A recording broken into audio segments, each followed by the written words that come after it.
Главным посылом конкурса было увековечение в памяти подрастающих поколений вопиющего зверства против человечества. Школьники в возрасте от 14 до 17 лет должны были расширить свои знания о событиях столетней давности и раскрыть при изложении свой творческий потенциал. С того времени прошел целый век, однако в памяти народной все еще живы отголоски этих кровавых событий, поставивших на грань выживания южную ветвь остинского народа. Невозможно передать словами весь ужас, все страдания, которые пришлось тогда пережить нашему народу. Давайте и мы почтим минутой молчания память жертв геноцида. Всего поступило 46 сочинений от учеников со всех школ республики, от Первой Цхинвальской до Балтинской. Все сочинения были оценены по достоинству, однако жюри выделили 3 безусловных победителей. Обладателем 3-го места стал Хугаев Сослан, 2-е место досталось Дзерановой Элине, 1-е место в конкурсе заняла Карина Сиукаева. Ее работа на осетинском языке единогласно была признана лучшей, а наградил победителей лично глава государства. На 1-е место вышла работа, которая единогласно была признана лучшей.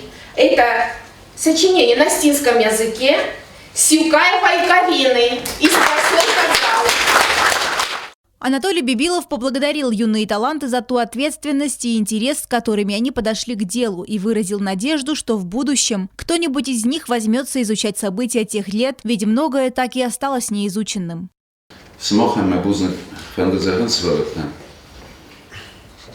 Охамлен бенекей ваше дестут, ваше проблемоме.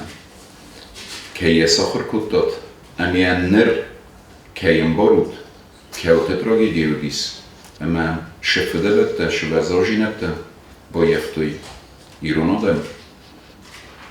Ама хаушер, авирко ховартнен рохкем, кеней, амия кеем борут, витхай муждарштурбузник. Шосозвул шеве унагеске вазердае охосте теродисо эмбелуногесен ве возростонагеске орхскенот виштопоттагу аманождарштурбузник.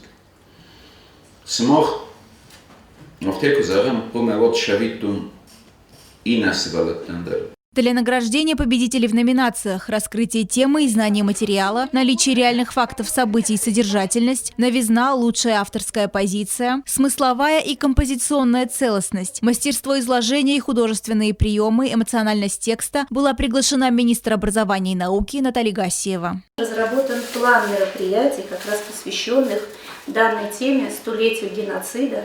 И я думаю, у вас будет еще возможность осенью представить на конкурс эссе свои работы, на конкурсы рисунков, поучаствовать в тех мероприятиях, которые вам будут предлагаться в каждой школе в отдельности.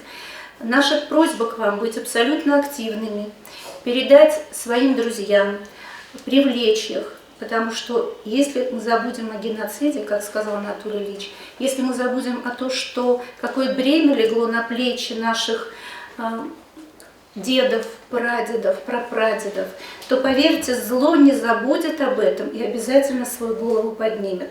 Не дать этого, не позволить это сделать, конечно, зависит от вас в первую очередь. Все 46 участников конкурса были награждены памятными подарками и благодарственными письмами. Мероприятие завершилось традиционной фотосессией. Марианна Чочиева, Аида Кочиева, Алим Бетеева, Оксана Таттаева. Информационный выпуск сегодня.